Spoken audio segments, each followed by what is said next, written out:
Hey guys, it's Riva, and in today's video I'm going to be going over the survey results. Now I introduced this survey to you back in one of my missed opportunities videos, and it was basically a way to get all of the community to come together and basically say their opinion on what they want and what they think would be best for the future of the game. This survey was made by an Omnius Tree, and he put a lot of effort into this, and you can definitely see it if you took the survey. It was a really well made survey and had a lot of really interesting and thought out questions that the community really liked and enjoyed taking part in. Now I'm home for one day on my holiday, so I wanted to quickly make a video on this to show you guys and hopefully reassure you that the community is still asking for content. The first question I want to talk about is, did you have Battlefront 2015?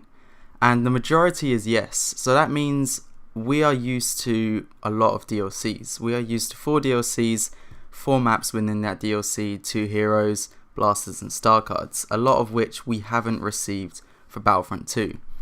I spend the following amount on microtransactions per year, and you can see 80% of people spent $0.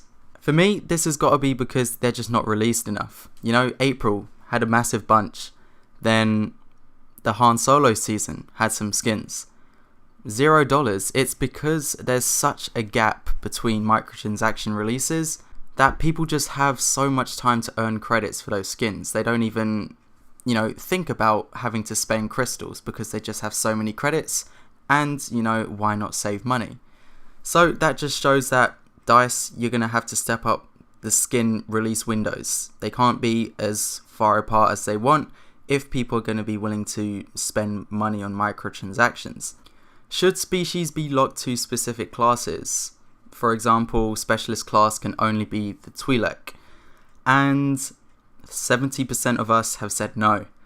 And I can see why DICE may have done this. It's because you can see a Twi'lek and instantly think that, okay, that's a specialist. So when you're on the Battlefront, it's really easy to pick out and notice what class you're actually going up against. What I think should happen is, say you buy the Twi'lek, you shouldn't have to buy the Twi'lek for the Rebel Alliance and the Resistance. You should just buy the Twi'lek. So that's my opinion on locked skins. I think when you buy the skin, you should just use the skin for that class. If more speeches are added, does it make it okay for them to be locked to specific classes? And half of us have said no, but the rest have said yes, maybe, or I don't know. Basically yes or maybe. So I think a lot of people can be seeing that, there is a reason behind these skins being locked. It's not just there for no reason. But you can see that at this point in the game, a lot of us just want to play as whoever we want. Now, Trooper Blasters, as we know, there hasn't been a blaster added since launch. And from the first question, how many of us played Battlefront 2015, we were used to having a lot of blasters released throughout that season pass. And you can see that 40%, 20% and 22% of people all added together have said dissatisfied, extremely dissatisfied, or no comment, basically. And that's basically almost everyone from the responses have said that, and that just goes to show there hasn't been enough or near enough focus on blasters at all in this game, and we need some more based on our DLC wishes.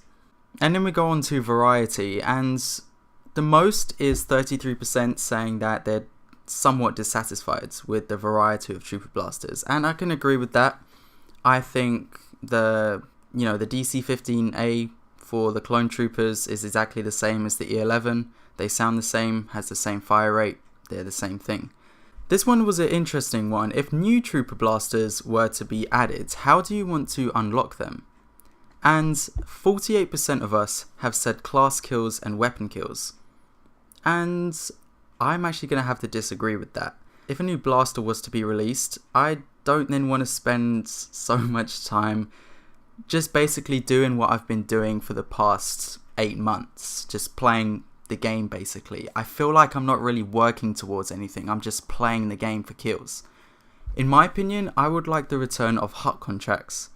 HUT contracts were essentially, you get given a blaster, but you have to complete maybe 2 or 3 challenges to unlock that blaster. they made you focus on a specific defend or objective or attack objective, getting kills with a specific piece of equipment, star cards, and just based around some really tactical things that you really needed to work towards. They weren't just like you can get on for 5 minutes and then complete the challenge. They were really in depth. You initially had to purchase the contract for credits in the beginning.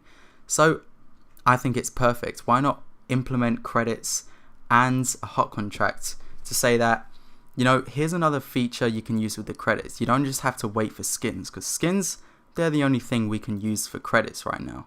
Blaster attachments. Majority is class kills and weapon kills. Now, I can agree with that as well. I think unlocking the mod for blasters was a good idea to have it based on what blaster you're actually using. So it kind of like shows your skill with that blaster, I guess. Excluding the clones because customization is coming in August. Which army needs the most customization? 35% against 34% have said Separatists and Empire.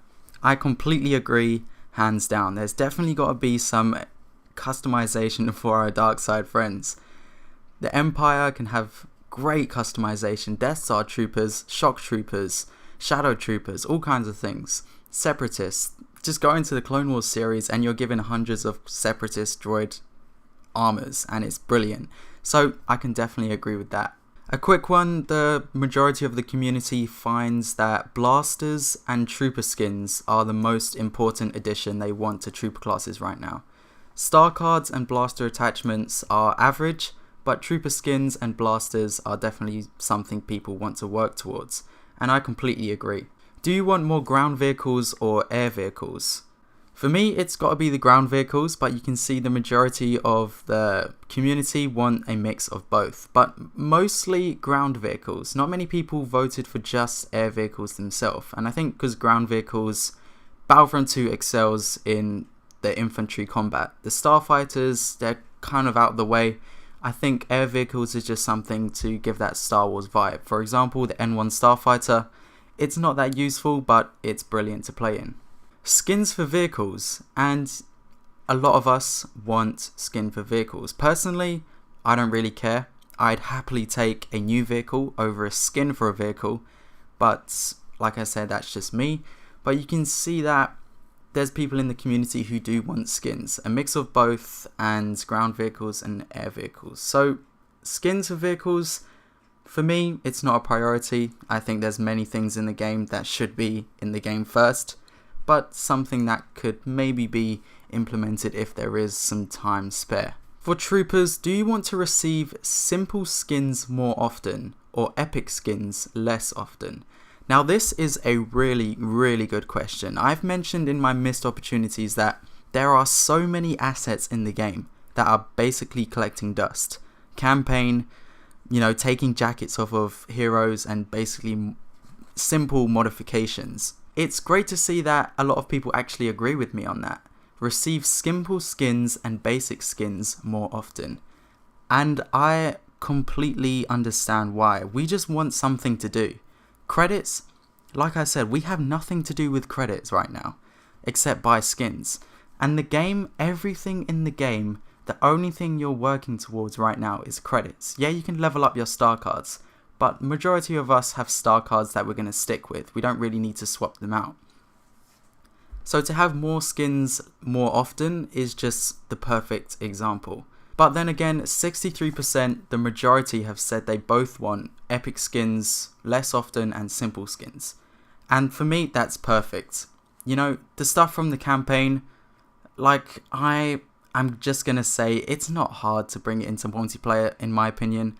I think they can just be implemented, basically. And then have a lot of time to spend on the epic skins. So put less effort into making the originally made assets into something new and creative. Just release it how it is and then spend the time working on those better skins. Same thing for heroes. And I completely agree with this one for heroes, which is, do you want simple skins more often or epic skins less often? And 24% have said they want to see epic and complex skins less often. And that's because for heroes, the appearances we want for heroes are very complex. For example, we can look at Darth Maul with his robotic legs. Then again, Darth Maul with his hood. You know, Darth Maul with the hood is something that's going to be a lot less time than his legs. And for me, I'd personally take the robotic legs. For heroes, it's just something that when you play as a hero, you want to be distinguished on the Battlefront. So I think receive epic and less complex skins is definitely the right answer for this. Do you think there's a good number of hero skins? Majority, 41%, have said definitely not. And I agree. I think the problem is that skins are not distributed fairly. Han Solo has like 6, Lando has like 6, Luke has 2. And for me, it's gotta be Luke who needs the more skins. How would you rate the quality of the hero skins we've received so far? 45% somewhat good, and 22% neither good nor bad. I think this is tough on DICE. I mean, Battleslayer, Skiff Lando, the Han Solo skins I think are actually brilliant. They're so well detailed and looked perfect. But then again, you're placing them in the same game as Bandaged Chewbacca and Hooded Yoda. Not really showing consistent good work, in my opinion. Which hero do you want skins for the most? 72% of people want Luke Skywalker. Hands down, I agree. He's the pinnacle of the original trilogy, so please can we have more skins for him. What villain do you want skins for the most?